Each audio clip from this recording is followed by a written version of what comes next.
Hi guys, in this video I'm going to show you step by step how to duplicate your management report in QuickBooks Online.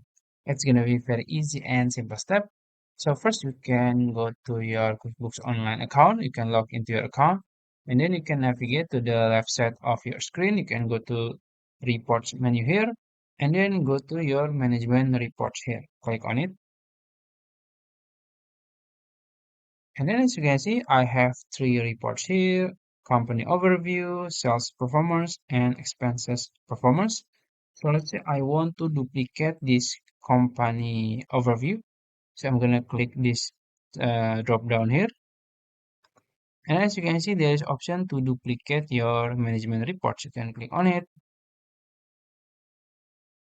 and it's automatically copy or duplicate your management report.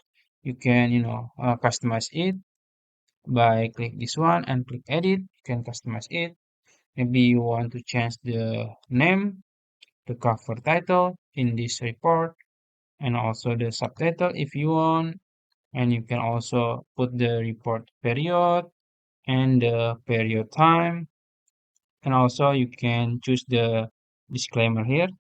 And you can also choose the more option here to add the header and also the footer if you want. And then click OK and click Save and Close. So now you have already duplicate and customize your management report. If you found this video helpful, please like this video and subscribe to my channel. Thank you.